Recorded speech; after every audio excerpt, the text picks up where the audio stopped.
l'opposition politique n'existe pas. Hein, il n'y a pas d'opposition politique. Et le média... L'opposition n'existait pas? Non, non, non, non. L'opposition n'existait pas en République démocratique, comme je vous l'affirme. Et ça n'existait pas depuis Kabila. C'est pas aujourd'hui que ça n'existait pas. Et comme l'opposition ne sait pas faire... La Constitution n'est pas...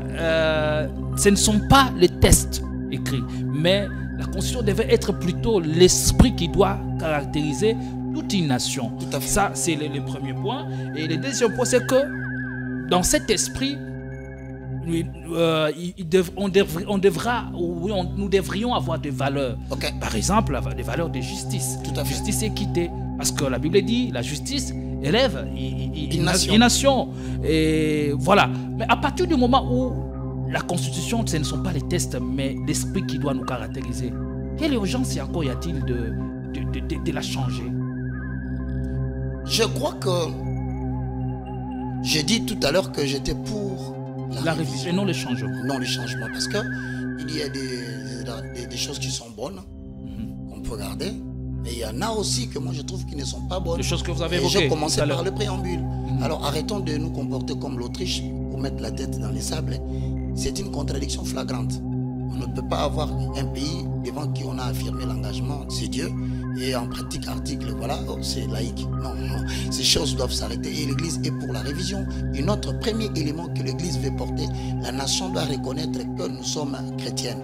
Et aussi à partir de cela, nous allons mettre le mécanisme pour que la nation sache comment permettre à l'Église d'évoluer avec des messages qui nous aident tous à développer la nation. Nous vivons Totikala Seko Seko Ndenali Puta Na Wax de Maman Moseka Les Toko Maka Légende Na 3.5 4.5 To 5.5 $. Signature Yalibela et Tikali Inoubliable avec le Wax de Maman Moseka.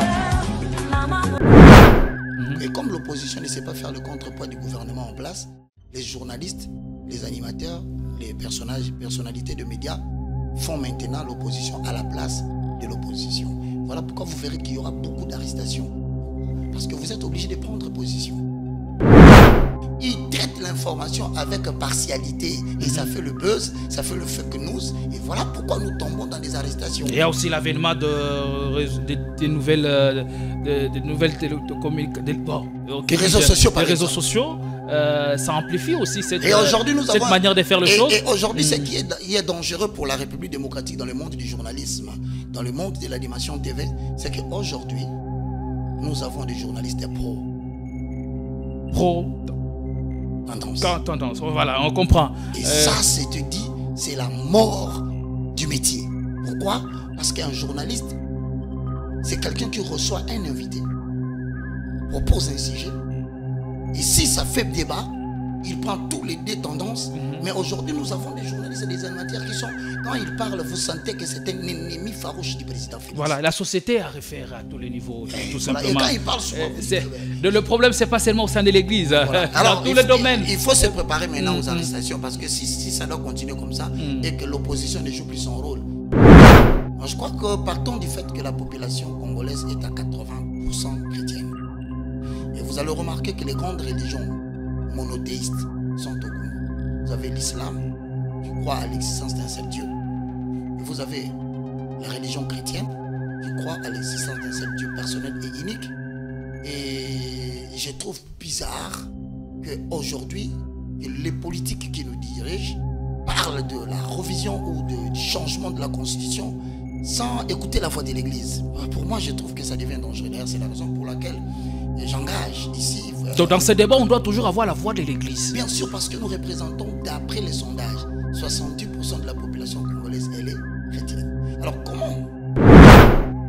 Il a fait le contraire de ce qu'il a... Ça, c'est une démarche politique. La porte par laquelle un politicien passe, il doit fermer cette porte. Parce qu'il la laisse ouverte, quelqu'un d'autre d'autres pas y passeront. Voilà pourquoi je dis qu'aujourd'hui, il est temps que nous puissions nous unir, nous organiser et créer des porte-paroles de l'Église. Des gens qui peuvent défendre la foi chrétienne et parler au nom de leaders, des aînés, et à la fin rendre compte afin que ces derniers puissent dire aussi aux porteurs du message: sur ces points, nous pensions que tu devais faire ça. Mais aujourd'hui, je suis désolé, l'Église est en train de tuer ses propres fils. Parce que là, moi, je vous dis la vérité que ce n'est plus facile de trouver à la télévision quelqu'un qui sait défendre la foi chrétienne. Donc, il n'y aura plus quelqu'un qui va servir Dieu parce qu'on l'a poussé. Il n'y a pas quelqu'un qui va faire le koulouna, il va arrêter le koulouna parce qu'on lui a dit arrête. Il n'y aura personne qui va détourner l'argent de l'État. Bon Dieu, j'aurais pu oublier cette affaire de détournement. Donc, vous voyez, on peut en parler toujours. Donc, vous voyez, c'est comme ça que Dieu dit, je prendrai mes lois. Mon frère, nous avons vu des femmes prostituées, nées dans une famille prostituée, abandonner la prostitution et devenir des servantes du Seigneur. Nous avons vu des criminels avérés, reconnus, avec carte de visite, s'est transformé pour devenir des serviteurs de Dieu. Alors si des choses pareilles peuvent être faites, il suffit seulement que l'on dise Congo n'est plus une nation laïque. Quand je dis ce n'est plus une nation laïque, je vais dire tout simplement ceci, que nous n'allons plus reconnaître l'existence des religions polythéistes.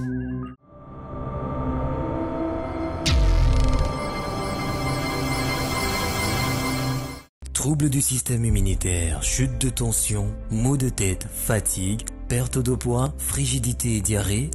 Dites adieu aux inconforts et retrouvez une nouvelle jeunesse avec une tasse de Maxi Bien-être au quotidien. Une solution bio composée de plantes traditionnelles, 100% naturelle et reconnue pour sa vertu. Une formule adaptée pour hommes et femmes. Depuis plus de 10 ans, le Maxi Bien-être Café renforce le système immunitaire, restaure la fatigue physique, améliore le sommeil, aide à stabiliser la tension et la glycémie, nettoie les reins, soulage l'hémorroïde et la constipation. Chez les hommes, le Maxi Bien-être restaure le dysfonctionnement sexuel, l'impuissance et l'éjaculation précoce. Maxi Bien-être est disponible partout dans le monde. Passez vos commandes sur www.maxibienêtre.com.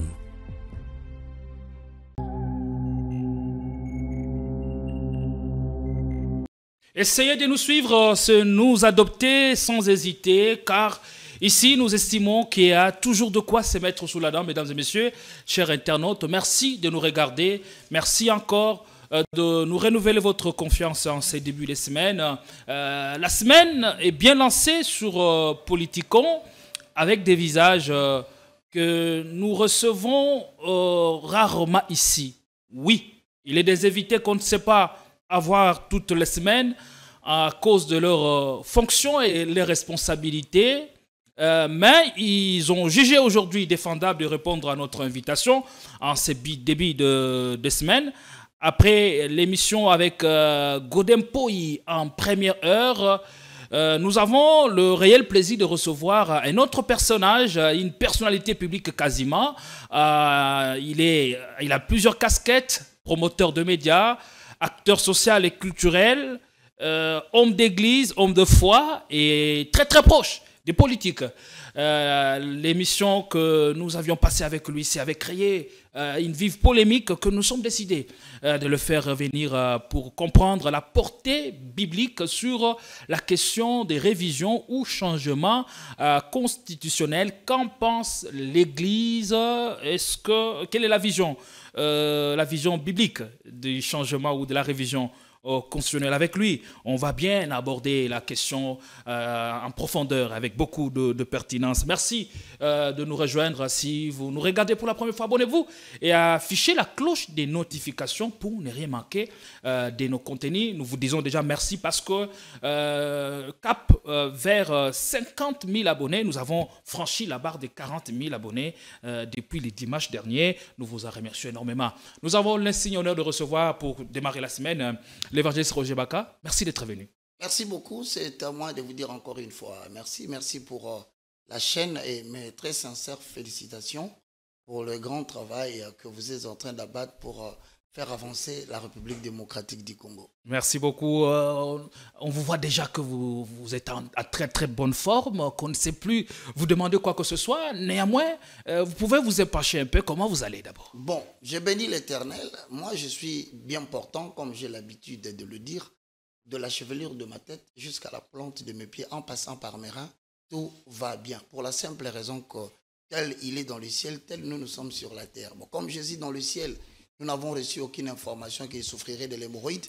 Comme il va bien, nous aussi, nous allons très bien. Mesdames et messieurs, je vous remercie et je me présente. Je suis le moindre, l'évangéliste Roger Baka, le plus petit de tous les serviteurs de Dieu, en accord avec les livres d'Ésaïe, chapitre 60, le verset 22. Je suis à la fois serviteur de Dieu et serviteur de notre Seigneur Jésus-Christ. Aujourd'hui, j'aimerais bien saluer tous les chrétiens qui nous suivent de partout dans le monde, les Congolais de la diaspora, les Congolais d'ici et d'ailleurs. S'il vous plaît, nous ne connaissons pas trop, mais nous avons estimé qu'il était important d'aborder cette matière parce que d'entrée de jeu, on nous dit que l'Église ou le christianisme, c'est une religion de brouillard, de personnes qui ne font que de bruit. On nous qualifie encore de bons à rien, c'est-à-dire que nous sommes très préoccupés par les affaires du royaume de Dieu, au point que nous ne nous concentrons pas sur les affaires de notre pays. Et moi, je n'aimerais pas que l'Église de Christ puisse recevoir une telle qualification. Donc, il est de la responsabilité aussi de l'Église de participer à la vie nationale. Merci. Allez, on va aborder la question. Mais avant d'entrer dans le vif de la thématique ou du sujet arrêté pour aujourd'hui, dites-nous un peu l'affaire de plainte portée contre vous par les visionnaires du ministère Amen, Léopold Kalombo, bien entendu. Qu'en est-il aujourd'hui? Parce que vous avez fait recours à la voie de la sagesse. Est-ce que cela a été entendu dans l'autre camp? Bon, de manière directe, il faut le dire que je n'ai pas eu une réponse parce que la démarche n'a pas été finalement entamée. Pourquoi? Pour la simple raison que je sens la grandeur d'âme. J'ai senti la grandeur d'âme de l'apôtre Mutombo qui finalement, j'estime que je le salue là où il est. Et je salue tous les ministères Amen. À mon humble avis, je crois, d'après la perception que je suis en train d'obtenir, que l'affaire aurait, sur le plan spirituel, trouvé sa paix. Et donc, je ne crois plus qu'en ce jour, sauf imprévu, que la chose continuerait parce que, d'une manière ou d'une autre, je n'ai pas senti les protagonistes vouloir continuer la chose. Et je bénis l'Éternel parce que nous sommes appelés à vivre dans l'unité, quelle que soit la diversité de nos pensées. Il n'y a pas eu rapprochement, vous ne vous êtes pas entendu ou vous n'êtes pas vu pour trouver un terrain d'attente? Nous avons plusieurs domaines de rapprochement, entre autres les rapprochements spirituels par le lien de la prière.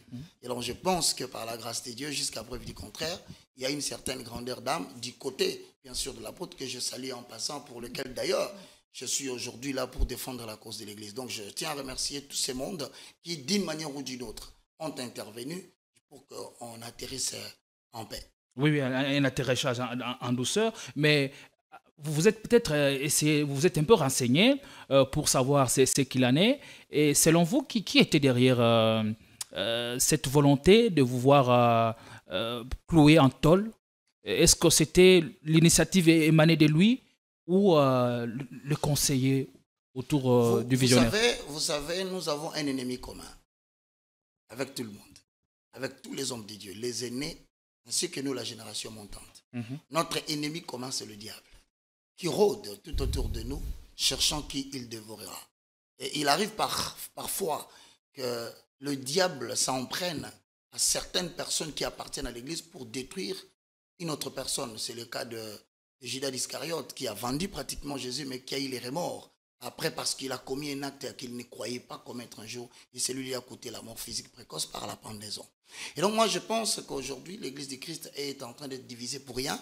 Pourquoi? Parce qu'il y a des personnes mal intentionnées qui d'ailleurs n'apportent rien pour l'avancement de l'évangile dans le monde, et par souci de se nourrir ou d'avoir un vêtement, d'avoir un peu d'argent, sont en train de faire le colportage tout autour des hommes de Dieu pour semer la division. Alors au jour d'aujourd'hui, je ne sais pas indiquer un homme. Pourquoi? Parce que la Bible dit... Et en le faisant, ils le font pour quel objectif? Pour se sentir important auprès du leader? Ben oui, il y a certains jeunes, il faut les reconnaître aujourd'hui, qui vivent de colportage, qui vivent de calomnie. En fait, c'est une façon pour eux de vivre, parce qu'ils ne savent pas gagner leur pain à la sueur de leur front, ils ne savent pas mouiller les maillots, ils ne savent pas assister à la bataille de l'évangélisation. Par conséquent, leur plus grand travail, et d'ailleurs, je te le confirme, parmi les leaders qui sont avec nous aujourd'hui, les anciens de la foi, il y a le courant passe très difficilement à cause des colportages. Tel a dit, tel avait critiqué, tel avait fait ceci. Ces gens-là sont devenus très très nombreux et on les retrouve maintenant dans l'Église. Et je pense que nous devons nous rappeler des Écritures de Ephésiens chapitre 6, le verset 12. à mon temps, qui dit « Nous n'avons pas à lutter contre la chair et le sang, mais nous luttons contre les dominations, les principautés, les autorités, les esprits méchants qui sont dans l'espace céleste. » Donc je réitère encore aujourd'hui la volonté de pouvoir dire aux aînés de la foi que nous devons nous focaliser sur l'essentiel. Évitons de nous lancer dans des histoires de « on a dit, il avait dit, il avait fait ». Moi, je crois que ça ne fait pas avancer l'évangile. Et d'ailleurs, c'est la raison pour laquelle aujourd'hui, en République démocratique du Congo, l'Église n'a pas de voix. Donc, on ne sait pas consulter l'Église lorsqu'on veut vraiment prendre une décision qui engage l'avenir de la Malheureusement, c'est ça le plus grand problème. Voilà, c'est pourquoi c'est pour cette raison même que l'Église en RDC est en train de stagner. Et donc, aujourd'hui, à ce jour, vous ne savez pas exactement désigner qui était derrière cette œuvre. Je désigne les diables qui peuvent passer par des hommes et qui peuvent déranger les hommes. Mais je crois effectivement que chaque mission a des garanties. Chaque mission a aussi des combats. Donc, on ne sait pas dire que c'est tel, parce que nous n'avons pas lutté contre la chair et le sang. Alors, je lutte contre le diable qui peut utiliser n'importe quelle personne pour pouvoir essayer d'arrêter le mouvement que je suis en train de prôner aujourd'hui, parce que je suis en train d'insuffler à la population la restauration des valeurs spirituelles et sociales. Et on veut éteindre à tout prix cette lumière. Et moi, j'ai béni l'Éternel parce qu'il réobote. Jusqu'au jour d'aujourd'hui, il m'a secouru. Vous savez, je vais vous dire quelque chose, mon frère. Le combat que je suis en train de mener dans ces pays, sur ce qui concerne la restauration de valeurs spirituelles, ni t'étais Dieu, je te confirme que je n'existerai pas. J'ai béni Dieu pour ça. Il nous garde jusqu'à présent.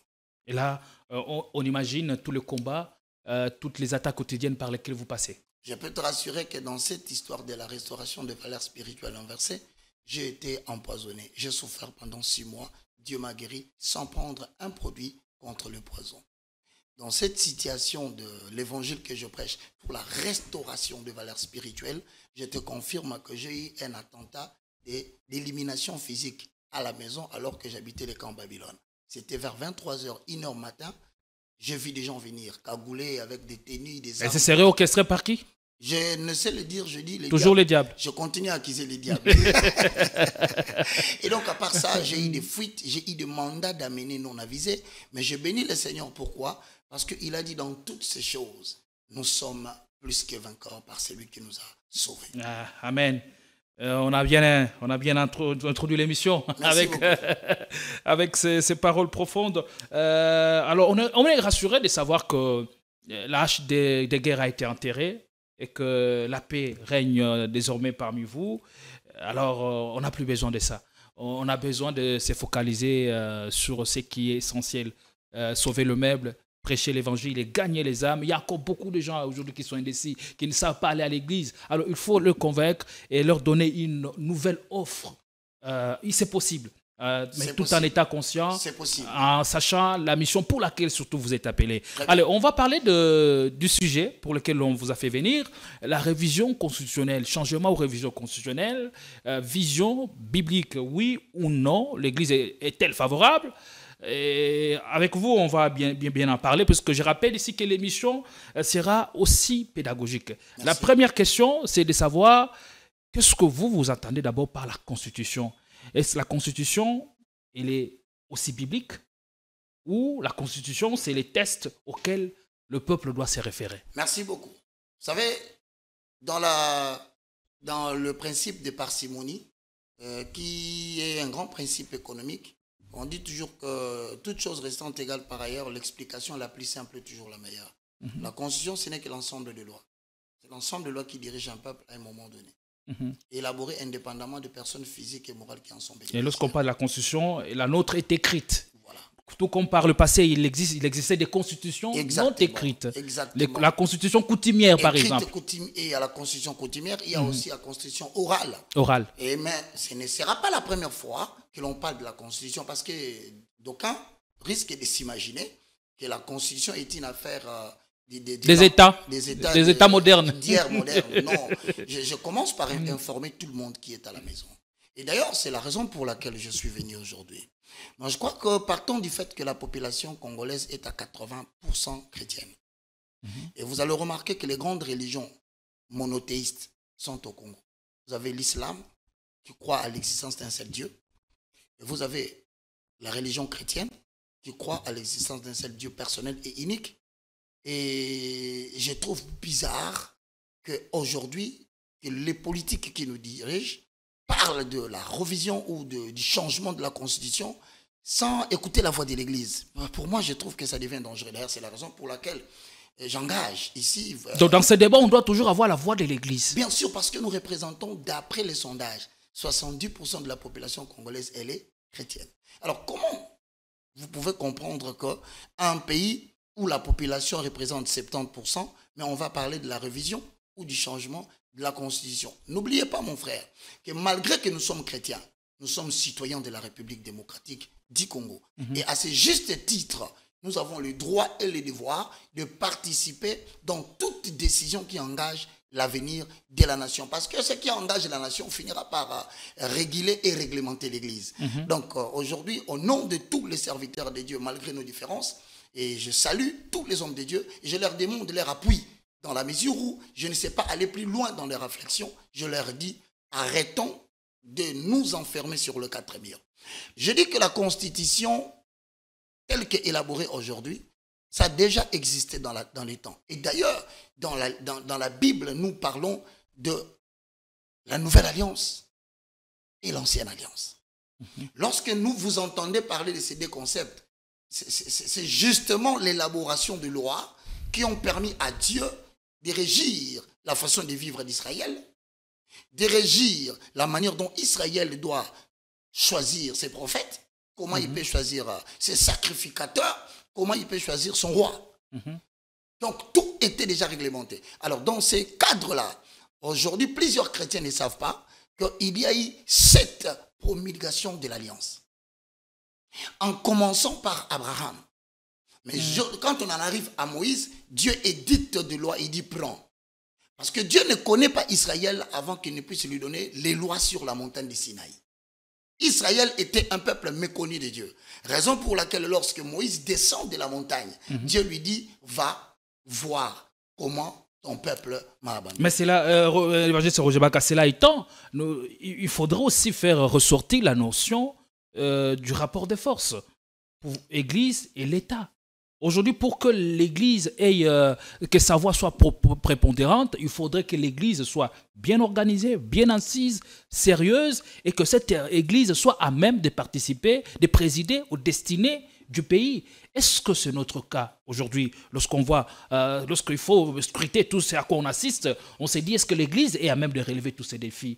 Est-ce que ce n'est pas là un problème qui fait que les politiques aient toujours un pouvoir de plus sur l'Église? Ouais, vous savez, Machiavel a dit quelque chose de très important. Il a dit tous les moyens sont bons pour vous que vous puissiez atteindre votre objectif. Moi, je crois ça, c'est Machiavel. Voilà, j'ai dit ça et ces principes, même si on en fait tout un principe, ces principes ne sont pas adoptés pour que l'on puisse imposer l'ordre chez nous. Je l'ai dit dans la mesure où les politiques, pour atteindre leur objectif, ils peuvent diviser.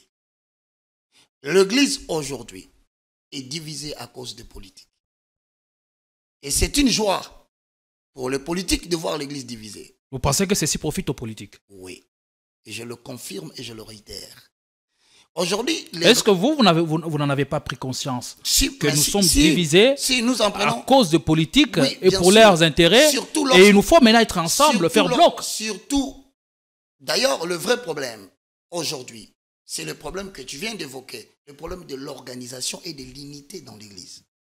Organisation et unité. Je suis totalement convaincu que dans l'âge d'or de l'Église, en accord avec Ésaïe chapitre 2, Michée chapitre 4, ceux qui veulent lire, que si les aînés que nous avons ici, je pourrais ne pas en citer tout. Je pense l'apôtre Mutombo Kalombo. Je pense le révérend Sonny Kafuta Rockman. Je pense Kiziamina Kibila Jean-Oscar. Je pense... C'est des pionniers de l'église de réveil Albert au Congo. Kenza. Je pense Ejiba Yamapia. Je pense Jean Bosco Kindomba. Je ne saurais pas tous les citer. Si seulement ces aînés de la foi pouvaient une seule fois taire la hache de guerre qui existait entre eux, je le répète sans crainte d'être contredit, le futur président de la République viendra de l'Église. S'ils peuvent taire, et si même il ne viendra pas de l'Église, le président qui va diriger le pays de la République démocratique du Congo pourra être porté par l'Église. Il sera porté par l'Église. Maintenant, le vrai problème, c'est l'unité et l'organisation. Comme on dit, autre temps, autre mœurs, il y a une nouvelle élite spirituelle non médiatisée aujourd'hui qui est en train d'émerger partout dans le monde, dans la diaspora, parmi ceux qui n'est pas sous le feu des projecteurs. Voilà, mais que je signale, ils sont en route, ils sont en train de venir. Je peux te rassurer, dans le jour qui vient, dans les 5 ans, dans les 7 ans qui viennent, de l'Orient, de l'Occident, ces peuples préparés par Dieu pour présider à la destinée de la République démocratique du Congo, qui d'ailleurs, je confirme, a un destin prophétique de gouverner l'Afrique centrale et de devenir le pays qui va déranger la carte mondiale. Donc je pense qu'aujourd'hui, si seulement l'Église nous pouvions nous taire sur nos différences et que nous puissions nous unir, nous organiser, je crois que la prochaine fois, l'Église pourra porter un homme à la présidence ou l'Église pourra même faire sortir l'un de leurs à la présidence. Et quelles sont d'abord vos relations vis-à-vis du pouvoir? Bon, écoute, moi, je suis serviteur de Dieu, messager de la bonne nouvelle. Quand je parle de vous, je fais allusion à l'Église. Non, mais l'Église aujourd'hui, je suis en train de te dire, moi, je suis un indépendant. Pourquoi je dis indépendant? Parce que nous, les indépendants, peut-être les gens ne le savent pas. Je ne suis pas du mouvement pentecôtiste. Je ne suis pas du mouvement charismatique. Je ne suis pas dans tout ça. Moi, je suis un indépendant. Ça veut dire quoi? Indépendant dans la façon d'agir, dans le fonctionnement ou non, en termes parce que vous n'êtes pas affilié à une structure ou à une association? En termes d'autorité. Nous avons deux autorités. Le Saint-Esprit, le Paraclet, le communicateur indispensable de la grâce, le maître de tous les temps jusqu'à la fin du monde. C'est lui notre première autorité. Deuxième autorité, c'est les Écritures. C'est que les Écritures disent non. Les indépendants ne discutent pas. C'est la vérité absolue. C'est absolu. Quand la Bible dit quelque chose, nous les indépendants, nous disons Amen.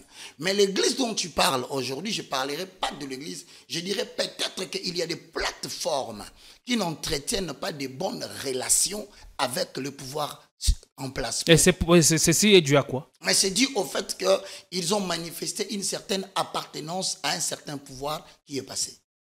Ok. Je le dis et je le confirme. Aujourd'hui, nous avons des pasteurs anciens aînés de la foi, mais qui ne peuvent pas collaborer avec le pouvoir par le simple fait qu'ils se sont politisés à une certaine période. Et selon vous, quelle doit être la position de l'Église dans la vie de l'État?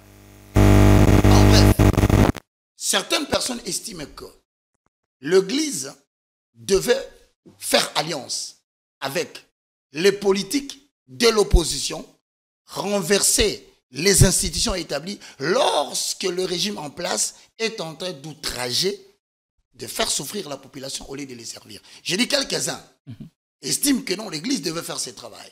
Et les autres estiment que en tant qu'Église, dans les concepts milieu vous devez faire le contre-pouvoir. Vous devez être le contrepoids du pouvoir. Voilà. Et c'est rallier même à l'opposition et voir même les autres. Les autres disent qu'on peut se rallier au mouvement subversif pour renverser le pouvoir en place et en établir un autre pouvoir. Est-ce que la dernière thèse n'est pas beaucoup plus plausible? Non, ce n'est pas possible. Pourquoi? Parce qu'aujourd'hui, vous savez que l'Église catholique a participé aux marches. Vous savez que l'Église catholique aujourd'hui a accompagné le pouvoir en place. Mais si on vous posait la question, quelles sont les relations entre le régime en place et l'Église catholique? Ça chauffe. Donc pour dire que l'Église n'est pas amenée à atteindre ses objectifs par des démarches politiques. Mais il a un rôle à jouer. Est-ce que l'Église ne fait pas partie de la société civile? Parce que non. Je trouve mal un peu que l'Église soit à fond et ne sache pas dire les choses telles qu'elles se présentent. Aujourd'hui, par exemple, je prends les cas, sans parler de l'Église catholique romaine, je parle de l'Église de réveil. Elle ne sait pas dire quoi que ce soit, elle ne sait pas faire bouger les lignes, elle ne sait pas pousser les décideurs à changer les conditions du peuple congolais. Et quelle est la raison de votre existence? Ben, ça, je partage ton point de vue. C'est peut-être la raison pour laquelle je ne suis pas très bien reçu auprès de certains de l'Église. Parce que moi, je dis que la religion devient l'opium du peuple lorsque l'Église ou la religion qui se trouve dans C'est le cas de le dire. Oui, la religion qui se trouve dans le pays ne sait pas trouver des solutions aux problèmes du pays. Cette religion n'a pas de raison d'être. Voilà pourquoi je suis justement là. Parce qu'il y a une race que nous appelons les Désoliviers. Nous appelons la race des Zorobabel et des Josué. Ce sont des personnalités à la fois spirituelles avec influence politique. Certaines personnes me disent, mais Roger, nous te sentons dans la politique, nous te sentons dans la religion. Je dis, vous êtes très proche de politique et même de la politique. Ils doivent s'habituer. Pourquoi? Parce que l'Église a des représentants. Moi, je ne suis pas représentant de l'Église, mais je suis une voix. Moi, je suis simplement une voix.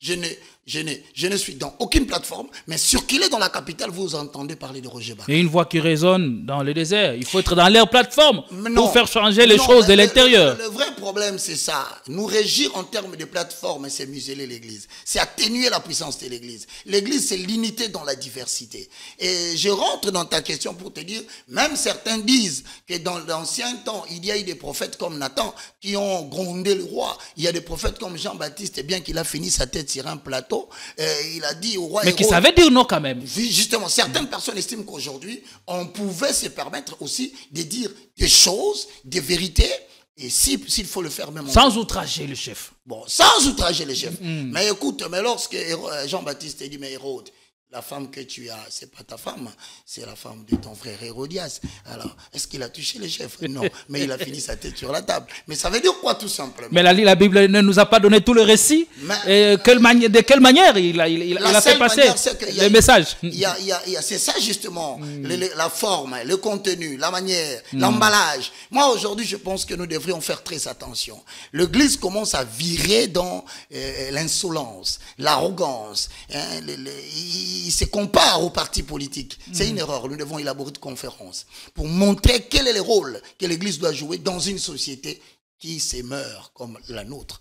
Donc moi je crois que non seulement en tant que messager de la bonne nouvelle de la restauration, je n'ai pas le droit moi de pouvoir poser des actes politiques, mais je peux donner mes contributions utiles, comme je suis venu le faire ici, parce que je crois que je suis porteur de la voix de l'Église. Et ce que je dis, je suis convaincu qu'à 80%, les chrétiens qui sont en train de nous suivre, qui sont nés de nouveau en accord avec Romains chapitre 19, qui connaissent le destin de la République démocratique du Congo tel que préconisé par Simon Kimbangu, tel que préconisé par des prophètes et des messagers tels que les 4 messagers, Aïdin Abala et bien d'autres, nous croyons que demain, l'Église doit avoir une voix et qu'aucune décision. Mais tout cela passe par l'unité et l'organisation. Bon, on ne parle de l'unité que quand il y a division. Donc c'est tout à fait réel que là où il y a la division, on finira par l'unité. Et moi, je crois que l'unité de l'Église est en train de venir. Et donc, les rapports de force entre l'Église aujourd'hui n'est pas à louer pour l'Église. Pourquoi? Parce qu'aujourd'hui, les politiques se servent de l'Église, surtout pendant des cycles électoraux. Tout à fait. On vient vous prendre comme de petits Parce qu'on sait que l'Église a besoin de moyens, a de l'Église, et on s'approche de vous. À la fin, vous remplissez les stages, et juste après les élections. D'ailleurs, je voudrais ici évoquer un problème. Vous savez, nous ne pouvons pas nous prendre des démarches politiques. Pourquoi? Parce que vous connaissez les Cuba. Avec Fidel Castro. Lorsque Fidel Castro a proposé au groupe de prière de renverser les régimes en place, il les avait promis que lorsqu'il sera là, il va gratifier ces églises. Vous savez qu'est-ce qui s'est passé? Effectivement, les communautés chrétiennes ont soutenu Fidel Castro. Mais juste quand il est devenu roi, la première des choses, il a fermé les églises.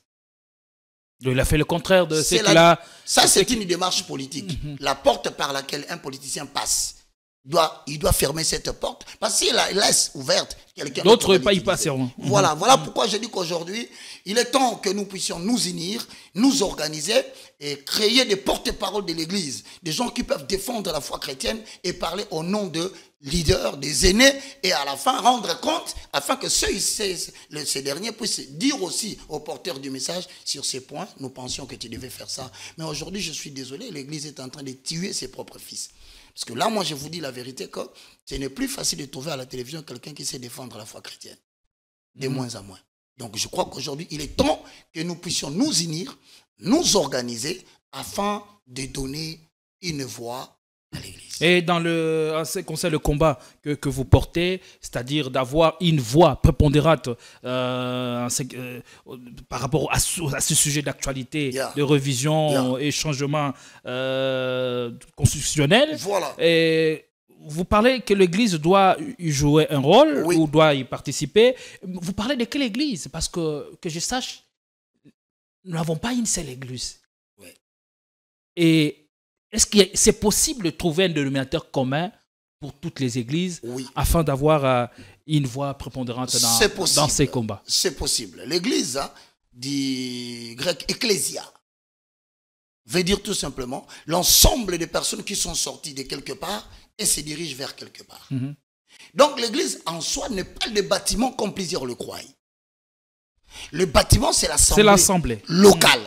Mais l'église, à proprement parler d'Israël, il est sorti de l'Égypte, il a traversé le désert pour atteindre Canaan, le lieu où coule le lait et le miel. Donc l'église, c'est l'ensemble de tous ces messieurs qui ont accepté de croire en Jésus en tant que Seigneur et Sauveur et qui, de par notre vie sur la terre, nous nous préparons pour nous rendre un jour dans le royaume que le Seigneur est allé nous préparer dans le ciel. Mais en attendant, nous sommes sur la terre. Donc, les dénominateurs communs de tous les chrétiens, c'est quoi? C'est que nous sommes... Non, parce que j'ai l'impression que vous portez la voix des chrétiens. Voilà. Mais ici, on parle de l'Église. Oui, mais l'Église, c'est justement ça. Et l'Église doit avoir, parce que la Constitution même le reconnaît, devant Dieu, devant la nation et devant le monde. Et devant le monde.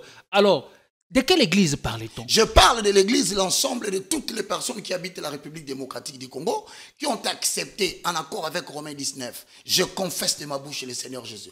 Peu importe là où il est, je ne considère pas la dénomination dans laquelle il appartient. La plateforme dans laquelle il m'appartient, ça ne me concerne pas. Et je dis aux chrétiens, nous nous dirigeons vers une période où vous n'aurez pas besoin de savoir comment l'autre appelle Dieu dans sa langue. Non, le plus important, il a confessé Jésus en tant que Seigneur et Sauveur. Je parle de cette église-là qui représente 80% de la population congolaise. Elle doit être prise en compte dans cette matière de révision constitutionnelle. Permettez-moi d'insister sur cette question.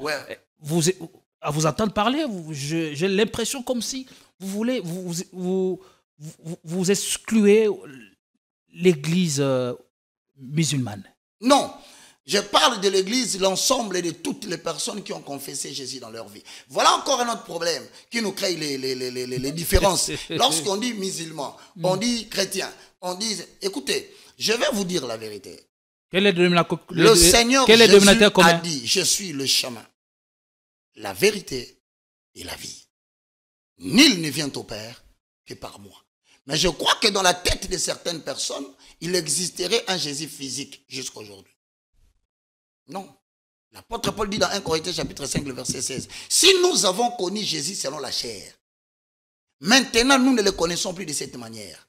Moi je parle de toutes ces personnes qui ont changé leur style de vie par des valeurs. Jésus est une valeur. La fidélité, c'est une valeur. Le respect des droits de l'autre, c'est une valeur. Aujourd'hui, l'amour du prochain, c'est une valeur.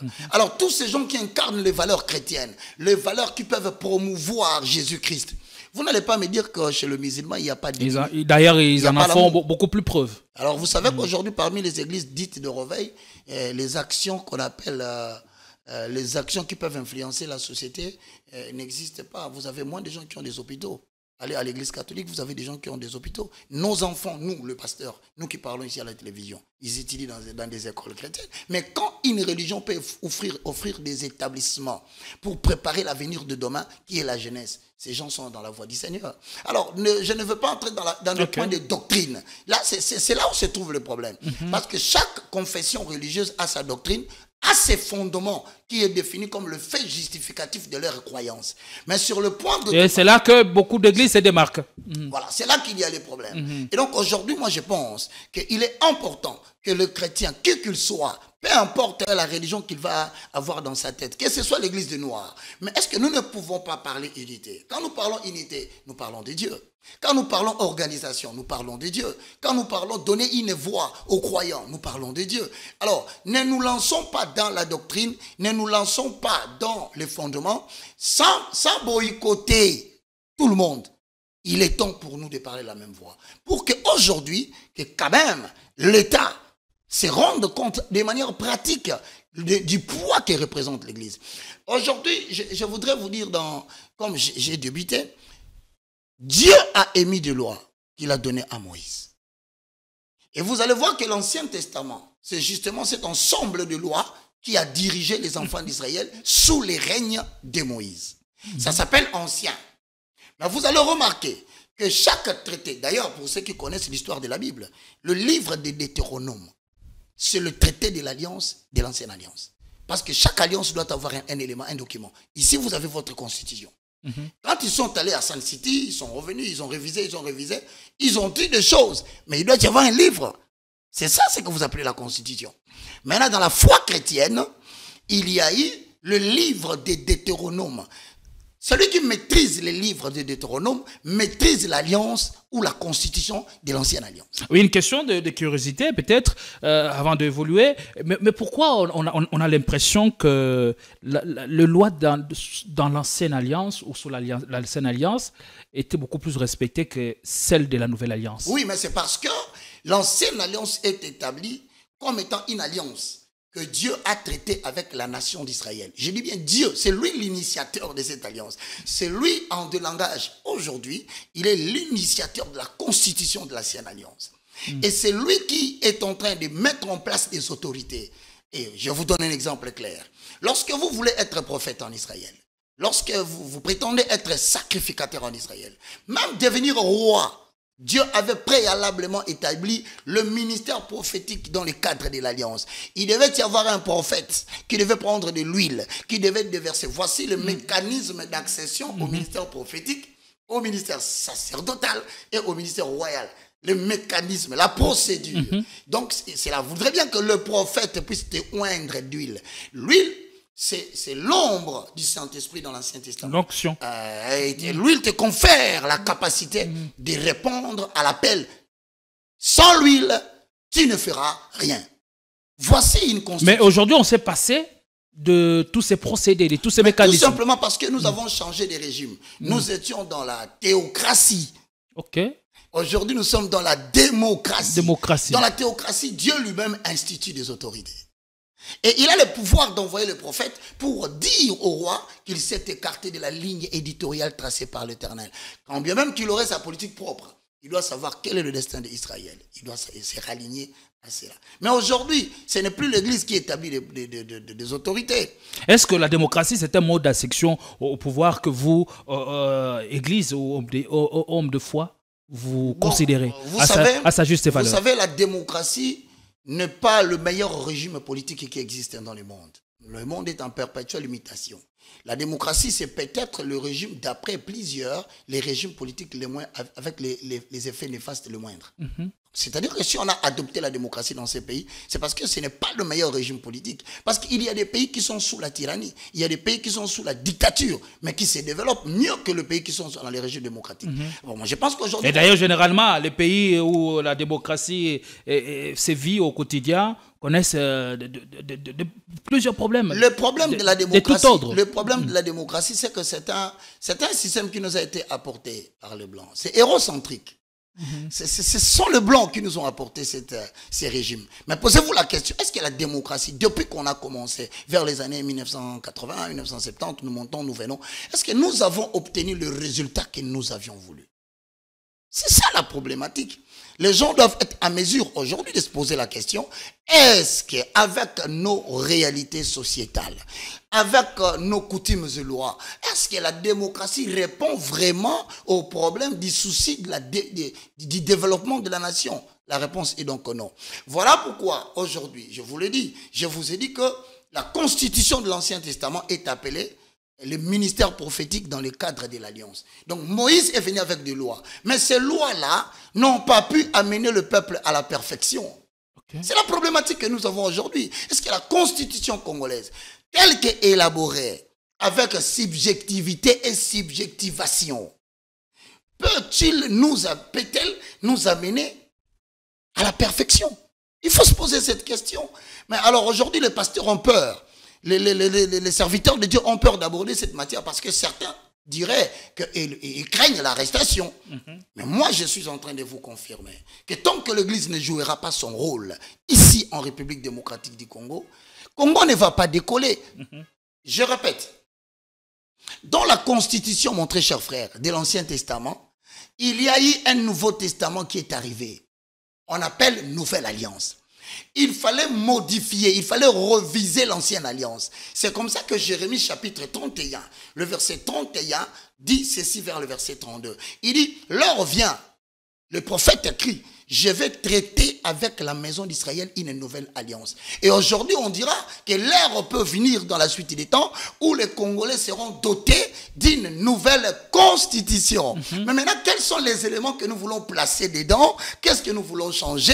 Qu'est-ce que nous voulons modifier? Voici là où se trouvent les vrais problèmes. Et en soulevant déjà ces débats ou cette question, de manière dépassionnée, on va vraiment creuser la profondeur. Merci. Vous, en tant qu'homme de foi, homme d'église, en lisant cette constitution du 18 février 2006, quelles sont les failles ou les faiblesses que vous avez pu relever pour que l'on juge aujourd'hui l'opportunité de sa révision ou de son changement? Bon, moi, je crois que d'abord, de par le préambule, nous nous sommes lancés dans un quiproquo que j'estime aujourd'hui ne nous permet pas de nous identifier comme des hommes intelligents de la génération. Excuse-moi de le dire. Parce que si vous lisez le préambule, vers la fin, vous verrez que nous avons pris des engagements devant qui? On dit réaffirmant notre droit inaliénable et imprescriptible de nous organiser librement et de développer notre vie politique, économique, sociale, culturelle, selon notre génie propre, conscient de nos responsabilités devant Dieu, la nation, l'Afrique et le monde. Et puis, déclarons solennellement adopter la présente constitution. Développer notre vie politique et notre vie économique devant Dieu, devant la nation et devant le monde. Donc, il est difficile de parler de la vie politique, la vie économique de la République démocratique du Congo sans impliquer le serviteur de Dieu, sans impliquer l'intelligence qui est l'âme du Congo et sans faire appel à la notion des bicéphalismes que le monde est en train de connaître. Excusez-moi, en tout cas je crois et je le réaffirme, il n'y aura pas de développement au Congo si les politiques et l'économie du Congo n'est pas soutenues par l'intelligence spirituelle devant Dieu, devant des politiques, des intellectuels congolais, et il faut y ajouter à la fin tenir compte des enjeux du monde. Alors, quand vous dites que réaffirmons tout ça, mais devant Dieu, mon frère, je te pose une question. Est-ce que vous savez qu'aujourd'hui, nous avons réaffirmé que nous voulons le développement politique et économique devant Dieu? Mais je pose une question. Comment pouvez-vous accepter que vous vous engagez devant Dieu et vous dites que le pays est laïque? Il y a une sorte de contradiction. C'est une contradiction flagrante. Et c'est fait dégager à première vue. Alors, j'annonce aujourd'hui que je suis pour la révision. En commençant par le préambule. Révision de la Constitution, oui. Pourquoi? Parce que tout n'est pas mauvais. Il y a à prendre, il y a à laisser. Mais l'Église prononce sa première voix. On doit considérer l'Église de Christ au Congo. La présidence de la République doit reconnaître que le premier pouvoir qui existe en République démocratique du Congo, il s'appelle Dieu. Par conséquent, le président de la République, je cite M. Félix-Antoine Tshisekedi, a présenté la nation devant Dieu en citant une des grandes propositions de l'alliance du fils Salomon devant Dieu dans 2 Chroniques chapitre 7, le verset 14 à 15. Il dit, si mon peuple sur qui est invoqué mon nom s'humilie, prie, cherche ma face, renonce à ses mauvaises voies, je guérirai son pays. Maintenant, je pose la question. Comment le président de la République peut être tenté de faire une telle déclaration en reconnaissant que le pays est reconnu laïque? Sur quoi s'est-il basé? Voilà les choses qu'aujourd'hui l'Église doit... Nous devons saisir l'occasion que nous offrent aujourd'hui les politiques pour la révision constitutionnelle. Moi, je pense que, puisque c'est devant Dieu, nous devons commencer par reconnaître que l'article 1er. Alors, avez-vous le sentiment que certains articles ou certaines dispositions de la Constitution sont muettes ou n'ont pas été explicites sur certaines questions? Le cas du préambule vers la fin, c'est muet. Ça jette le discrédit. C'est pas explicite. non seulement explicite, mais contradictoire. Il y a de la contradictoriété dans cette affaire. Comment vous pouvez dire que vous croyez en Dieu, mais c'est une religion monothéiste? Quand vous dites que devant Dieu, c'est-à-dire que vous reconnaissez l'existence d'un Dieu personnel et unique. Mais puisque vous les reconnaissez, soit vous les laguez, et nous les chrétiens, nous n'allons plus vous voter. Et quelles seront les Ou conséquences? soit vous l'acceptez, vous avez l'adhésion populaire de tous les chrétiens. Et quelles seront les conséquences de ce basculement? C'est-à-dire, on passe d'un état laïque à un état chrétien ou religieux. Ça veut dire quoi? Ça veut dire que dès lors que nous reconnaissons, ou nous quittons le stade de pays laïque, il y a des conséquences parce que nous reconnaissons maintenant Dieu comme étant le seul sauveur personnel et unique de la République démocratique du Congo. Par conséquent, nous allons avoir ce qu'on appelle la conséquence des règles et des conduites. Okay. C'est comme vous allez aux Émirats Arabes Unis, c'est comme vous allez en Iran, c'est comme si vous allez en Irak. Toutes les lois des droits sont codées sur mesure par rapport au Coran. Et donc, on devra revoir les lois congolaises en disant que, dorénavant, voici la conduite que doit prendre la République démocratique du Congo face au fait qu'il admet que la politique, l'économie s'exerce devant un Dieu qui a des styles de vie qu'il faut suivre. Ça, c'est de un. De deux, ne vous y trompez pas, nous allons bénéficier des garanties que nous sommes prêts à dire au président, nous sommes prêts à dire au Parlement, nous sommes prêts à dire au Sénat et même à l'exécutif. Voici les conséquences positives de croire que la RDC, stipule l'article 1er, la République... Mais il n'y a pas que les conséquences, permettez-moi, Evangeliste Roger Baka, il y a aussi des garanties positives, ouais. Mais il y en a aussi des revers ou encore des conséquences négatives. Par exemple, lorsqu'on passe ou on accepte ces basculements, dorénavant, on va reconnaître la sorcellerie et autres pratiques. Non, mais pas seulement la sorcellerie. Moi, je pense que si on reconnaît cela, d'abord, premièrement, nous allons avoir des règles qui sont adaptées à la pensée de Dieu, à l'esprit des Écritures. Je ne parle pas à la forme. Parce que dans la Bible, il y a la forme et les fonds. Notre fond, c'est dans le Nouveau Testament. L'ancienne alliance, c'est du judaïsme. Elle a été promulguée pour qu'Abraham donne une conduite à sa postérité. Nous ne sommes pas obligés d'appliquer tout ce qui est de l'Ancien Testament. Notre vie est calquée sur le modèle de la vie du Christ. Maintenant, quand tu parles de conséquences, je te donne une garantie. Vous savez qu'aujourd'hui, Israël s'est attaqué à Hamas. Et les conséquences, vous le savez, c'est toutes les nations arabes qui sont en train de bombarder Israël. Alors aujourd'hui, la Bible appelle Israël la pierre pesante des nations. Quelles que soient les nations environnantes qui oseront se liguer contre le oint qui s'appelle Israël, ils tomberont sous leur pouvoir. Je vous annonce qu'aujourd'hui, malgré tous les bombardements en Israël, il y a ce qu'on appelle le traité d'Abraham. Israël s'en sortira. Aujourd'hui, quelques nations arabes ont reconnu le traité d'Abraham. Que dit le traité d'Abraham? C'est ce qu'on appelle le traité de non-agression. Le pacte de non-agression. Dieu a réveillé certains pays arabes pour reconnaître qu'Israël est une nation choisie. Je te parle aujourd'hui du Soudan. Je te parle du Maroc. Je te parle des Émirats Arabes Unis. Les échanges commerciaux continuent à s'opérer et ils continuent à intensifier les relations. Voilà comment Dieu peut faire de vos ennemis vos alliés. C'est une garantie. Alors le Congo est aussi dans une même situation face à des pays frontaliers qui sont hostiles au développement du Congo. Lorsque vous reconnaîtrez ces dieux-là enverra des messagers. Moi, je ne parle pas des gens qui ont fait la théologie, je le respecte beaucoup. Je parle des prophètes inspirés qui descendent de l'Éternel avec contact de la communion. Quand ils parlent à la télévision, les siens, ceux qui ont l'esprit du Seigneur, comprennent qu'un temps est en train de venir au Congo, une nation chrétienne est en train de se lever. Donc moi je crois, les conséquences sont nombreuses sur le plan positif, mon frère. Et seulement, nous n'avons pas encore prêché cela. Et à partir du moment où on va promulguer ou encore on va avoir des valeurs spirituelles qui devront désormais guider une nation, voilà. Même le loi, même la constitution qui sera est écrite sera respectée. Voilà. C'est la raison pour laquelle aujourd'hui les tests de cette constitution ne sont pas respectés. Mais c'est tout simplement parce que nous avons fait du pays des pays laïcs. Dieu dit dans les accords qu'il a déclarés dans la bouche du prophète Jérémie, dans Jérémie 31, 31, il dit, ce jour-là, je prendrai mes lois.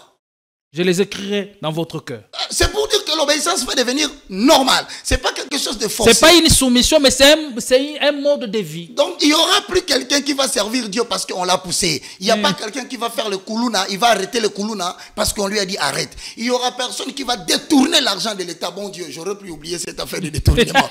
Donc, vous voyez, on peut en parler toujours. Donc, vous voyez, c'est comme ça que Dieu dit, je prendrai mes lois. Mon frère, nous avons vu des femmes prostituées, nées dans une famille prostituée, abandonner la prostitution et devenir des servantes du Seigneur. Nous avons vu des criminels avérés, reconnus, avec carte de visite, se transformer pour devenir des serviteurs de Dieu. Alors, si des choses pareilles peuvent être faites, il suffit seulement que l'on dise Congo n'est plus une nation laïque. Quand je dis ce n'est plus une nation laïque, je vais dire tout simplement ceci. Que nous n'allons plus reconnaître l'existence des religions polythéistes qui croient à l'existence de plusieurs dieux. Et quand même elles existent, elles doivent être traquées et poursuivies dans leur dernier retranchement. Il faut traquer. Comme c'est le cas dans des pays arabes où le christianisme n'est pas le bienvenu. Mais alors, ils ne se développent pas parce qu'ils ont respecté leur religion. Est-ce qu'ils ne se développent pas? Moi, je crois que le Congo est une nation chrétienne. Mais ça, c'est votre regard. Mais le regard de politique, il n'y a pas que le regard de politique est tout autre. Voilà, j'en viens chez le politique. Je vais te dire quelque chose. Ouais. Lorsque vous allez reconnaître la République démocratique du Congo comme étant une nation chrétienne, il y a beaucoup de conséquences positives, surtout sur le plan politico-économique. Pourquoi je le dis? Le propriétaire foncier de la terre, c'est Dieu. Il est capable de faire germer dans votre pays les semences de la terre, il est capable de les arrêter. Mais le problème qui est là, c'est que, d'ailleurs c'est ça le problème non seulement des autorités politiques congolaises, mais aussi des autorités politiques africaines. Nous sommes infiltrés par la trahison de l'Europe, de l'Amérique, des capitalistes. Ce pays a toujours plairé des gens. Je commence. Vous prendrez le cas. En 1957, Lumumba va écrire un livre. Il dit Congo, terre d'avenir, est-il menacé? Ce livre a été complètement racheté par les Blancs, brûlé, jusqu'au jour d'aujourd'hui. Je pose la question s'il y a un seul citoyen. Je parle avec le fils de Lumumba, que je salue en Belgique ou en France, qui d'ailleurs se bat pour que ce livre réapparaisse. On a tué Lumumba. Mort physique, précoce. 2. 30 ans plus tard, en 1987, un jeune homme insoufflé de mêmes inspirations va vouloir protéger sa nation. Thomas Sankara. Il a été tué, mort physique. Comme qui dirait, tous les nationalistes ont toujours le même sort. Vous irez voir Kadhafi, mort physique, précoce. Il avait une idée, c'est les États-Unis d'Afrique. L'unité vient de Dieu. Lorsqu'il a pensé à cela, avait-il Dieu pour le protéger contre la mort physique précoce? Non. Voilà pourquoi je dis aux autorités politiques aujourd'hui, vous avez des bonnes idées, mais seulement vous avez été pris en prison par des mouvements philosophiques. Tu ne peux pas combattre un blanc si tu appartiens à son mouvement. Avoir des bonnes idées, c'est bien, mais savoir répondre à la destinée prophétique de votre pays, c'est mieux. Quand vous répondez à la destinée prophétique de votre pays, vous devez rétablir votre spiritualité. Tout à fait. Et aujourd'hui, les autorités politiques et économiques, je te le confirme sans crainte d'être contredit, avec beaucoup de respect de leur choix, ils sont des prisonniers des mouvements philosophiques. Franc-maçonnerie, Maïkari, Rose-Croix et Cancard. Vous combattez quelqu'un qui a une certaine supériorité philosophique sur vous. Comment allez-vous vous en sortir? C'est alors qu'on a abattu beaucoup d'autorités africaines. Moi, je viens proposer un nouveau modèle qui permet aux autorités politiques d'échapper au contrôle et aux assassinats. Parce qu'aujourd'hui, n'oubliez pas, j'ai suivi dernièrement, on dit qu'il y a un certain problème de la croissance démographique dans le monde et que nous serions arrivés à 9 milliards et l'homme blanc, comme à l'époque de Thomas Jefferson, comme à l'époque de... veut faire du Congo terre d'asile. Là, il faudrait maintenant voir comment réduire la population parce que la croissance alimentaire est arithmétique. Par conséquent, il faut quitter les 9 milliards pour avoir 3 milliards. Et pour éliminer par quelle voie? Par des voies bactériologiques. Toutes ces épidémies que vous voyez aujourd'hui, ce sont des épidémies qui viennent des laboratoires militaires où on fabrique des virus pour éteindre. Et aujourd'hui, nous avons des comprimés que nous prenons. Aujourd'hui, nous avons des vaccins. Il semble qu'il y aurait aussi des vaccins qui ont pour objectif principal la stérilisation de la population africaine. Vous voyez, alors maintenant, il faut que nous puissions émettre mettre en place un leadership des élites spirituelles capables de voir les choses spirituellement, et de les arrêter, économiquement et les arrêter. Merci beaucoup, Évangéliste Rosebaka. On va prendre l'intervention. On aura deux ou trois questions sur cette question et puis on va vous allez mettre un point de vue sur les enjeux mondiaux avec France-Afrique ou France RDC. On prend cet extrait du discours du président français Emmanuel Macron. On revient pour continuer l'émission. Le président intervient, je l'ai évoqué, dans un contexte particulièrement tragique pour le peuple congolais. Nous en avons évidemment longuement parlé avec le président à l'instant. La population de l'Est de la RDC souffre depuis maintenant 3 décennies des conflits armés, des déplacements de population et des ingérences étrangères. La France continuera à se battre pour qu'elle ne soit pas oubliée et qu'une solution soit trouvée. Et vous recevoir, passer le temps que nous avons passé à parler en détail de ce qui se joue, c'est aussi redire très clairement qu'il ne peut pas y avoir de double standard.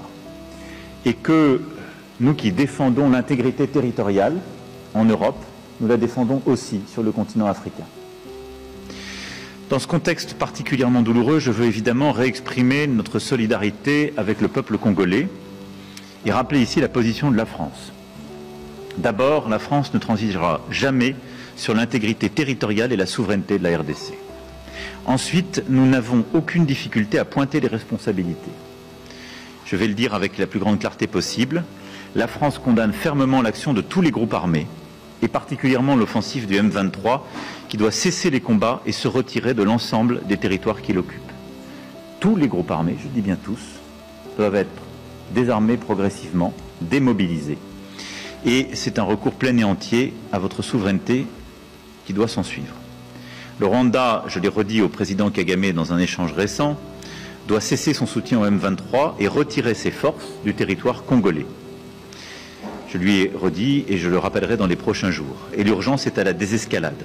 Il est également important, dans le même temps, de lutter contre les discours de haine et l'action des anciens génocidaires du FDLR. Voilà, Emmanuel Macron que revenait sur la question sécuritaire dans la partie orientale de la République démocratique du Congo, en appelant à toutes les parties de respecter l'accord, le processus de paix de Luanda et de s'incliner pour voir enfin la paix au niveau de cette partie du pays et même au niveau de la sous-région, parce que cette région est stratégique. Si on n'y fait rien, eh bien, cette situation risque d'embraser toute la sous-région. Alors, on est avec l'évangéliste Rosebaka, on va poursuivre l'émission, mais d'abord, avant de continuer, je fais un petit résumé sur ce dont on parlait tout à l'heure, c'est-à-dire, je résume, donc, la Constitution n'est pas, ce ne sont pas les textes écrits, mais la Constitution devait être plutôt l'esprit qui doit caractériser toute une nation. Tout à fait. Ça, c'est le premier point. Et le deuxième point, c'est que dans cet esprit, nous devrions avoir des valeurs. Okay. Par exemple, des valeurs de justice. Tout à fait. Justice et équité. Parce que la Bible dit, la justice élève une nation. Et voilà. Mais à partir du moment où la Constitution, ce ne sont pas les textes, mais l'esprit qui doit nous caractériser, quelle urgence encore y a-t-il de la changer? Je crois que j'ai dit tout à l'heure que j'étais pour la révision. Et non le changement. Non le changement. Parce qu'il y a des choses qui sont bonnes, qu'on peut garder, mais il y en a aussi que moi je trouve qui ne sont pas bonnes. Les choses que vous avez évoquées. Je commençais par le préambule. Alors arrêtons de nous comporter comme l'Autriche pour mettre la tête dans les sables. C'est une contradiction flagrante. On ne peut pas avoir un pays devant qui on a affirmé l'engagement, c'est Dieu, et en pratique, article, voilà, oh, c'est laïque. Non, ces choses doivent s'arrêter et l'Église est pour la révision. Et notre premier élément que l'Église veut porter, la nation doit reconnaître que nous sommes chrétiennes. Et aussi, à partir de cela, nous allons mettre des mécanismes pour que la nation sache comment permettre à l'Église d'évoluer avec des messages qui nous aident tous à développer la nation. Ça, je crois qu'il y aura d'autres choses qu'on va essayer d'aborder dans la suite. Et pour vous, les dispositions intangibles devront rester. Ou on doit aussi parce que quand on touche les dispositions, on touche aux dispositions intangibles. Mon frère, moi, là, on est dans le cas du changement. Non, non, je crois que la Constitution stipule très bien qu'il peut y avoir révision constitutionnelle à l'initiative de beaucoup de choses, mais on ajoute quand même qu'il y a des exceptions, que vous ne pouvez pas faire à la révision constitutionnelle en état de guerre, en état d'urgence, et patati patata. Là, les gens qui font les droits, ils viendront nous expliquer. Je ne sais pas si le pays est en état de siège, je crois qu'à l'Est. Hein. En état de siège. Donc, on doit d'abord lever état de siège. Avant de commencer par les référendums. Voilà. Alors, c'est la population qu'on consulte. Nous disons dans le livre de Jacques, chapitre 1, le verset 17, ne vous y trompez pas.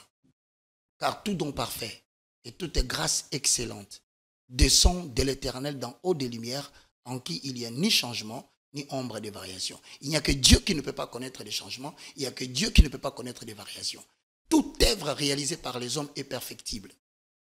Peu importe la grandeur des gens qui l'ont élaborée. Alors moi, je pense que nous sommes d'accord, nous l'Église, pour qu'il y ait révision. Mais quand ils touchent les éléments intangibles, nous sommes régis par des articles qui nous disent quand est-ce qu'on peut le faire. Ça, c'est les politiques et les hommes de droit qui savent faire le carré et le rectangle qui vont nous amener. Mais l'esprit que je suis en train d'inculquer, c'est qu'en fait, le plus grand problème, que ce soit intangible, moi je dis qu'on peut revoir. Le vrai problème, c'est la subjectivité et la subjectivation. Autrement, je vais dire ceci. L'intention politique cachée derrière une action politique n'a jamais été révélée. Alors, le danger serait de penser à réviser la Constitution. Et s'il y a levé des boucliers, parce qu'on estime que l'intention, c'est de s'éterniser au pouvoir pour le cas du chef de l'État, Félix Tshisekedi. Bon, dans un pays aujourd'hui, vous savez, dans un pays où la vérité est captive, tout le monde souffre parce que vous ne savez pas qui vous dit la vérité. C'est le pouvoir en place qui vous dit la vérité. C'est l'opposition qui vous dit la vérité. Nous ne savons pas. Voilà pourquoi moi j'ai... Parce que sur la table, l'argument, c'est que pourquoi vouloir du changement de la révision constitutionnelle à la fin au second mandat du chef de l'État. C'est pourquoi j'interdis les uns et les autres d'avoir cette intention-là. Parce que si vous le faites, celui qui viendra après vous le fera encore et le pays ne fera que sombrer dans les chaos. C'est ce danger-là qu'on doit prévenir l'autorité en place de réorienter leurs pensées. C'est ça ce que moi je suis en train de conseiller en tant que serviteur de Dieu.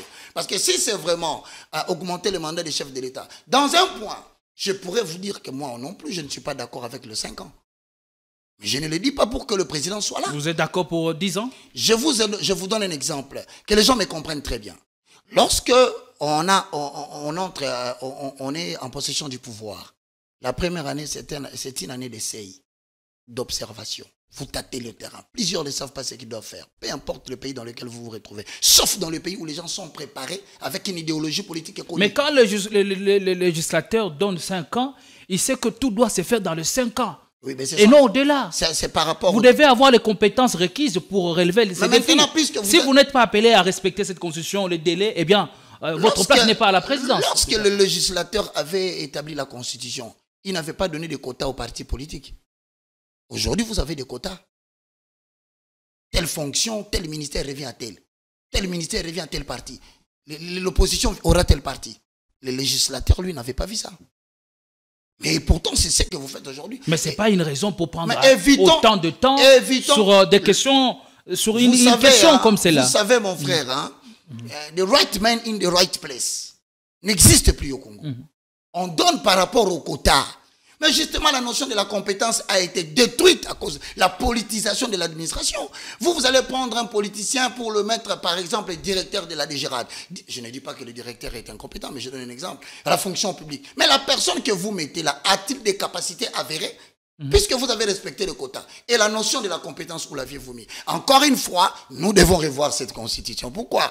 Parce que le législateur, lui, ne savait pas qu'un jour, on aboutira au partage. Et où étiez-vous au temps de Kabila pour faire cette demande ou porter la voix de l'Église pour la révision du constitutionnel? Au temps de Kabila, j'ai parlé comme je parle aujourd'hui. J'ai évoqué tout ça au temps de Kabila. Mais il y a un regret total. Mais on ne sait pas on voir ça. On ne considère pas l'Église. Je suis en train de le répéter ici. À cause des bavures, à cause des erreurs, à cause des comportements publics entre guillemets, certains hommes de Dieu, nous sommes fait discréditer devant l'autorité politique parce que quand il s'agit d'aller voir un magicien, l'homme politique se dirige vers la maison du magicien. Mais lorsqu'il faut aller voir le pasteur, c'est le pasteur qui doit quitter sa maison pour venir voir l'autorité politique. Voilà, merci beaucoup. Donc je continue à dire que je suis aujourd'hui tout à fait d'accord. Mais nous devons le faire sous l'œil du contrôle du peuple. Déjà, je pense qu'on a évoqué tous les points. Il y en aura d'autres qu'on va évoquer. Même l'intangibilité là, ce sont des points que nous devons évoquer parce que je le dis aujourd'hui. Je trouve impossible réunir le budget et élaborer les élections pendant chaque 5 ans. De deux, je trouve difficile de réunir tous ces budgets-là qui doivent être financés par la communauté internationale. J'ajoute encore que je trouve difficile sur le 5 ans, la première année, année d'essai, 5e année, année électorale. Donc vous n'avez que 3 ans. Comment quelqu'un en 3 ans peut-il incarner, réaliser, matérialiser pour une si grande nation à moitié continentale? Voilà, ça fait débat. Certainement, il faudra que les débats soient portés au niveau de l'Assemblée nationale, voire juger l'opportunité de... Je vous promets d'aller déposer un ordre. Voilà, merci. Au Parlement. On sera... Je vais voir le président Vital Kamere. L'Église va proposer. On sera là pour un vous ordre. accompagner. Merci. Votre dernier mot sur l'actualité. L'actualité, c'est que on nous alerte depuis ce matin que notre confrère Patrick Lokala est arrêté. Le motif pour lequel il est arrêté n'est pas encore connu. Mais beaucoup soupçonnent la main ou du directeur de Top Congo. Nous disons en accord avec Deutéronome. Excusez-moi, j'aime bien les citations bibliques quand je dois mettre un point de vue politique pour que je reste dans la croyance. Tout à fait. Deutéronome 29 dit « Les choses cachées sont à l'Éternel. Mais les choses révélées sont à nous et à nos enfants. » Et quelles sont les choses révélées les choses pour cachées, nous? Parmi les choses cachées, c'est la raison pour laquelle on a arrêté Patrick. Alors, comme c'est encore caché, je ne sais pas commenter, mais je le soutiens de loin. Et je pense qu'aujourd'hui, le vrai problème de la RDC, excusez-moi, c'est que l'opposition politique n'existe pas. Il n'y a pas d'opposition politique. Et le média... L'opposition n'existait pas? Non. L'opposition n'existait pas en République démocratique, comme je vous l'affirme. Et ça n'existait pas depuis Kabila. Ce n'est pas aujourd'hui que ça n'existe pas. Et comme l'opposition ne sait pas faire le contrepoids du gouvernement en place, les journalistes, les animateurs, les personnalités de médias font maintenant l'opposition à la place de l'opposition. Voilà pourquoi vous verrez qu'il y aura beaucoup d'arrestations. Pourquoi? Parce que vous êtes obligé de prendre position. Vous êtes obligé de vous engager dans une voie. Et c'est cette voie déplaît à l'autorité politique, il y aura toujours des arrestations de nos amis de médias. Et pour que l'opposition existe, quels sont les paramètres pour que l'on parle d'une opposition efficace? Il faut l'émergence d'une nouvelle élite. Moi, je pense que aujourd'hui, il n'y a pas d'opposition. Excusez-moi de vous le dire, il n'y en a pas. Et ils le sont peut-être en public, mais en cachette, non. C'est parce que le pouvoir est devenu de plus en plus se comporte de plus en plus comme un rouleau compresseur. Il suffit d'élever la voix et vous êtes... c'est pour la simple raison. On vous fait taire. C'est pourquoi je vous dis, aujourd'hui, beaucoup de nos amis de la plateforme des animateurs, journalistes seront arrêtés parce qu'ils sont obligés de vouloir hausser les tons pour s'opposer par rapport à ce qu'ils observent dans la gestion de la République. Et il y aura toujours des arrestations. C'est indéniable, on ne pouvait pas l'éviter. Même pendant que je suis avec toi ici, je peux observer quelque chose de très mauvais. Si je parle, donc je me ferai moi exposer pour que je sois arrêté. Pourquoi? Parce que le média aujourd'hui, c'est le seul qui peut recueillir l'information, collecter l'information, la traiter et la diffuser. Mais par moment, nous sommes sous, plusieurs journalistes sont sous les chapeaux de certaines personnes qui les utilisent à leur escient. Autrement dit, il est le porte-étendard, la voix de telle politique. Mais dans ces cadres-là, comment voulez-vous que le journaliste ou l'animateur, pour des raisons de survie, pas seulement pour des raisons d'information, pour des raisons de survie, comment voulez-vous qu'ils vivent? Et là, ils collectent l'information, ils traitent l'information avec partialité. Et ça fait le buzz, ça fait le fake news. Et voilà pourquoi nous tombons dans des arrestations. Il y a aussi l'avènement des nouvelles réseaux sociaux, par les réseaux exemple. sociaux. Ça amplifie aussi cette avons, manière de faire les choses. Et aujourd'hui, ce qui est dangereux pour la République démocratique dans le monde du journalisme, dans le monde de l'animation TV, c'est qu'aujourd'hui, nous avons des journalistes Tendance. Voilà, on comprend. Et ça, c'est te dit, c'est la mort du métier. Pourquoi? Parce qu'un journaliste, c'est quelqu'un qui reçoit un invité, propose un sujet, Et si ça fait débat, il prend tous les deux tendances. Mais aujourd'hui, nous avons des journalistes et des animateurs qui sont, quand ils parlent, vous sentez que c'est un ennemi farouche du président Félix. Voilà, la société a référé à tous les niveaux, tout simplement. Et quand ils parlent souvent, le problème, c'est pas seulement au sein de l'Église, dans tous les domaines. Il faut se préparer maintenant aux arrestations, parce que si ça doit continuer comme ça, et que l'opposition ne joue plus son rôle, les journalistes Merci beaucoup. La pâture. Voilà, il faudra qu'il y ait beaucoup de sérieux, hein, puis avec l'éthique, la technologie de l'information et de la communication. Voilà. En tout cas, il y a du grand n'importe quoi. Il y a urgence que tout le monde, toutes les autorités tapent du poing sur la table pour remettre de l'eau dans ce secteur. Et aussi, qu'est-ce que Dieu nous révèle? Vous voyez le retour de Kabila au pouvoir? Il y a la dernière fois, ou l'arrestation de Nanga, ou la mort de Kagame. Je dis ceci la dernière fois. Il y a 6 mois, j'ai ajouté 9 mois. J'ai vu des gens me poser la question, 6 mois et 9 mois, ça veut dire quoi? J'ai dit, vous n'avez qu'à faire la somme. Parce que ce sont des mois. Mais n'oubliez pas que le bicéphalisme du monde met la République démocratique du Congo dans un état de danger permanent. Aujourd'hui, le monde entier est dirigé par la communauté des BRICS et par les capitalistes, je parle de la communauté européenne et les États-Unis d'Amérique. Est-ce qu'il nous faut, changer de cap pour le pays? Vous voyez le fait que nous nous sommes rendus en Chine. Retenez-le, il y aura des conséquences. D'ailleurs, c'est la raison pour laquelle vous avez vu Macron changer de langage. Quand vous voyez Macron dire, je le dis et je le répète, désignant Kagame qu'ils ont eu un entretien, ça veut dire quoi? Que l'Union européenne, les États-Unis d'Amérique sont loin d'accepter de perdre la République démocratique du Congo. Alors, pour ne pas perdre la République démocratique du Congo, il faut afficher une position claire condamnant le Rwanda. Parce que le régime actuel a déjà posé un acte vis-à-vis de la Chine. Alors, nous devons nous mettre en tête que s'il n'y a pas élimination physique, comme j'ai parlé de toutes ces autorités politiques qui sont tombées, c'est qu'on risque, mon frère, de saboter les francs congolais pour perturber l'économie du Congo.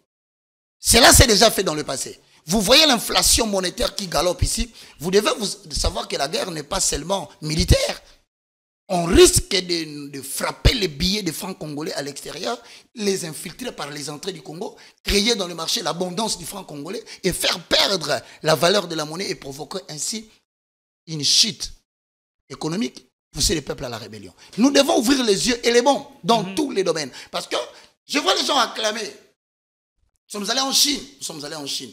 Parce que vous savez ce qui a coûté le régime passé de Kabila, pour ne pas le personnaliser. Un départ, c'est parce qu'il a accepté la coopération sud-sud. Et aujourd'hui, puisque nous sommes en train de partir, vous savez que qui dit BRICS dit Poutine. Qui dit BRICS dit la Chine. Qui dit BRICS dit l'Afrique du Sud. Qui dit Chine dit le Brésil. Et 11 pays arabes, avec plus ou moins 49% du produit intérieur brut sur le plan mondial. Aujourd'hui, je vous annonce, retenez-le, cette influence va faire qu'on va dédollariser les dollars. Donc la France ou la communauté internationale n'a pas intention de quitter la République démocratique du Congo. Justement, ce sont ces discours-là qui tiennent là. Donc, elle aurait un pion, un agenda, un pion ou une des personnalités qu'elle pourrait utiliser au moment opportun. Si, ils sont déjà là. Excusez-moi de vous le dire, c'est l'Angola, c'est Brazzaville, c'est le Rwanda. Donc, un plan sera proposé. Un plan est déjà sur la table. Parmi les Occidentaux, je parle de l'Union européenne, je parle des États-Unis d'Amérique. Et dans ce cas, l'ancien chef de l'État jouerait quel rôle, par exemple, partant de au regard de sa sagesse, de sa lucidité? Mais il est sénateur à vie. Il a un rôle à jouer par rapport au pays. L'histoire ne changera pas, il était président de la République du Congo. Si ce n'est pas de nous mettre en conflit avec l'ancien régime et le nouveau pour jouer la carte européenne, c'est une hypothèse. Mais le chef de l'État, Félix Tshisekedi, dit qu'il est le véritable patron de l'AFC. Donc, il y a probabilité, si ces révélations tenaient lieu, de le voir un jour faire son retour dans les institutions ou encore à la tête du pays. Qui a dit qu'il est le vrai patron de l'AFC? Le chef de l'État. Tshisekedi. Ouais.